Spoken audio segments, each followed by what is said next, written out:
भोजन करें और इसके बाद में भोजन करके आप जाइएगा। भोजन की पूरी व्यवस्था है, कोई कमी नहीं है। आदरणीय मंत्री जी, आप यहाँ आए, सम्मानित मुल्क के मालिक यहाँ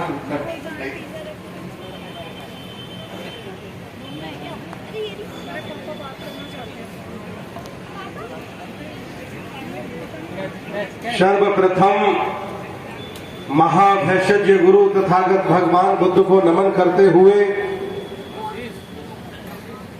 सदगुरु कबीर, सदगुरु रविदास,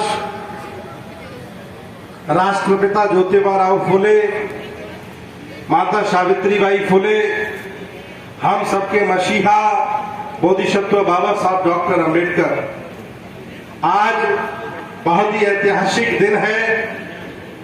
मंच पर विराजमान आदरणीय पूर्व सांसद राजकुमार सैनी जी, पूर्व कैबिनेट मंत्री आदरणीय स्वामी प्रसाद मौर्य जी, सत्य शोधक समाज की पूरी टीम, आदरणीय ओपी मौर्य जी, कैप्टन प्रवीण निखाड़े जी, सुनील सरदार जी और बाबा साहब का परिवार डॉक्टर भीमराव यशवंतराव अंबेडकर आज इस मंच पर विराजमान है। आज हम लोगों ने सत्य शोधक समाज को 150वां स्थापना दिवस मनाया। विचार करिए, आपके पुरखे किस लेवल के मेधावान थे, किस लेवल के संगठनकार थे कि आज के 150 साल पहले उन्होंने एक संगठन बनाया और उस संगठन में जो वसीयत लिखी उन्होंने, सभी लोग सत्य शोधक समाज के बारे में पढ़ते हैं, लेकिन कभी वसीयत पढ़िएगा, सत्य शोधक समाज की वसीयत जो उन्होंने अपने सत्य शोधक समाज के मेंबरों के बीच में लिखी। और उन्होंने क्या लिखा, ऐसे पिता होना बहुत दुर्लभ होता है। उन्होंने वसीयत में लिखा कि मेरा बेटा डॉक्टर यशवंत राव अगर हमारी संस्कृति, हमारे विचारों से और हमारे आंदोलन से विरत होकर के कार्य करता है तो मैं सत्य शोधक समाज के सभी सदस्यों को पूर्ण अधिकार देता हूं कि मेरे बेटे यशवंत राव को सत्य शोधक समाज संगठन की संपत्ति से बेदखल कर दिया जाए। ऐसा कोई दूसरा पिता बताइए पूरे भारत में कि जितने ऐसा निर्णय लिया हो।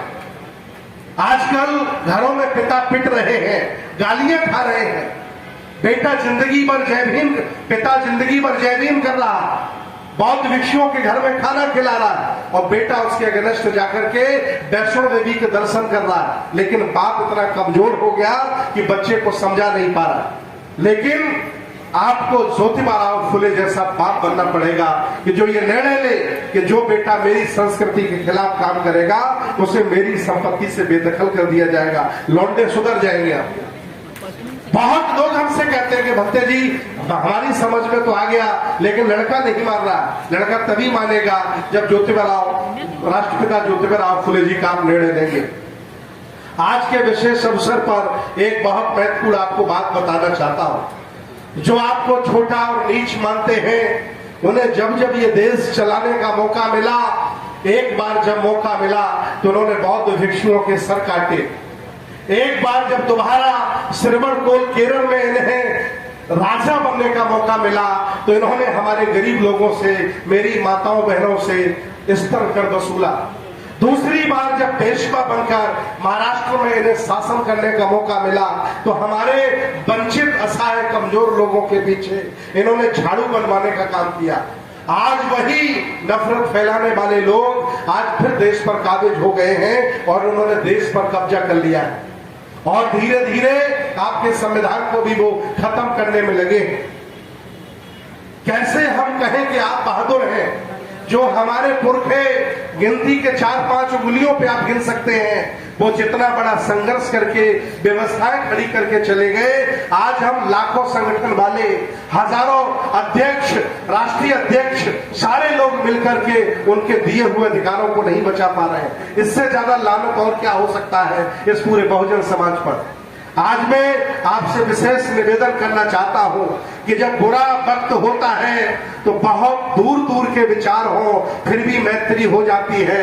आज मैं निवेदन कर रहा हूं कि SC ST OBC माइनॉरिटी जो वंचित समाज है, जो कमेरा समाज है, आपस में मैत्री करें और मिलजुल करके आगे बढ़े। मैं दावे के साथ कहता हूं अभी संविधान 75 साल का हुआ है, 25 साल और बाकी है। 100 साल होते होते आप देश के पुनः शासक होंगे, प्रधानमंत्री होंगे, लेकिन हिम्मत मत हारिएगा। बहुत लोग हमें हताश और निराश मिलते हैं, मुझे कहते हैं कि कहां मंत्री चक्कर में आप पड़े। ये सुधरने वाले नहीं है। मैं इन हताश और निराश लोगों को बताना चाहता हूं कि आप हार गए हो, आप हार गए हो। जब भी कभी इतिहास लिखा जाएगा आपको गद्दार लिखा जाएगा, और अगर मैं लड़ते लड़ते भी मारा गया तो मुझे कम से कम शहीद लिखा जाएगा। इसलिए गद्दारी का काम मत करिए, हिम्मत मत हारिए। मेरे पुरखे उस जमाने में लड़ते रहे, आज हम सब लोग मिलकर के रहेंगे और फिर उनकी संस्कृति को आगे बढ़ाएंगे, बुद्ध के दर्शन को आगे बढ़ाएंगे। मैं बहुत बहुत धन्यवाद देता हूं बुद्धिस्ट सोसाइटी ऑफ इंडिया के राष्ट्रीय अध्यक्ष डॉक्टर भीमराव यशवंत राव जी ने। हमने संविधान रथ बनाने की मुहिम चलाई। पैसा हम लोगों के पास बहुत नहीं होता है, बहुत भिक्षु है, दान का ही स्रोत होता है। बुद्धिस्ट सोसाइटी ऑफ इंडिया ने हमें दान दिया। इन्होंने बंबई से मुझे 2-2.5 लाख रुपया भेजा। मुझे बहुत अच्छा लगा कि कम से कम मुंबई से इन्होंने मेरी वेदना को समझा और रथ बनाया। बाहर खड़ी है गाड़ी, बनकर के तैयार हो गई, और गांव गांव गली गली जब तक 1 करोड़ संविधान नहीं पहुंचा दूंगा तब तक शांत नहीं बैठूंगा। गाल बजाने वाले बहुत लोग मिलेंगे, 1 घंटे के भाषण में एक मंच पर भारत को बौद्धमय बना देते हैं। इनसे कहा जाए कि गांव गांव चलो तो इनकी जान निकल जाती है। ऐसे लोगों की बहुत कमी है जो मेहनत करना चाहते हैं, बल्कि लंबी लंबी बातें करके लोगों को खुश करना चाहते हैं। आज हमें परिश्रम करना पड़ेगा, मेहनत करना पड़ेगा। 125 करोड़ लोग भारत में बहुजन है, 1 करोड़ की जिम्मेदारी हमने ले ली। अब 124 संगठन निकल के आ जाए, बाकी 124 करोड़ की जिम्मेदारी ले ले। घर घर हम संविधान पहुंचा लेंगे, लोगों को तैयार कर लेंगे, और सामाजिक लड़ाई, धार्मिक लड़ाई, आर्थिक लड़ाई और राजनीतिक लड़ाई भी हम जीतेंगे। जो हमारे नेता हैं, जो हमारी विचारधारा के हैं, उनको हम आगे बढ़ाएंगे, उनका सपोर्ट करेंगे, उनको वोट भी देंगे, उनको नोट भी देंगे। इन्हीं संकल्प के साथ मैं बहुत बहुत आभार प्रकट करता हूं। आदरणीय ओम प्रकाश मौर्य जी पूरा जीवन अपना लगा रहे हैं, और इन्होंने लॉर्ड बुद्धा बैंक बनाई। मैं भी उसमें सदस्य हूँ, संस्थापक सदस्य हूँ। मैं आप लोगों से निवेदन करता हूँ उसको भी प्रमोट करिए ताकि वो खड़ी हो जाए। और मैं आपसे निवेदन करता हूं अगर कोई व्यक्ति हमारे संविधान रथ में सहयोग करना चाहता है तो उसे पूरी खुली आजादी है, वो हमें सहयोग कर सकता है और इस मुहिम को आगे बढ़ा सकता है। तो इतनी बात करूंगा, समय बहुत हो गया। बाकी आप सब लोग हमें सुनते रहते हैं, जानते हैं। अगले वक्ता को बुलाया जाए। बहुत बहुत धन्यवाद, बहुत बहुत साधुवाद। यशवंतराव अम्बेडकर करेंगे, आप सादर आमंत्रित है, आए और अपने विचार व्यक्त करें।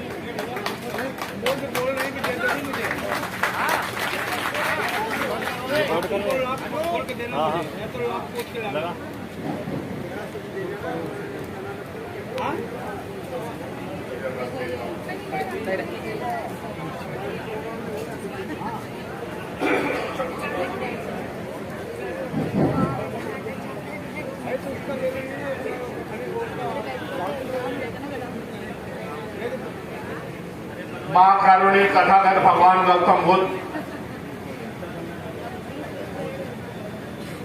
महात्मा ज्योतिबा फुले, सावित्रीबाई फुले,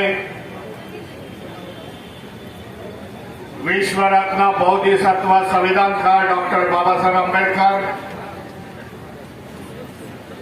सभी बहुजनों के महानायक को विनम्र अभिवादन करता हूं।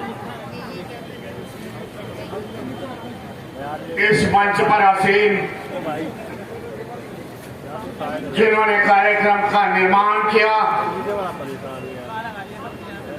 और राजकुमार सैनी जी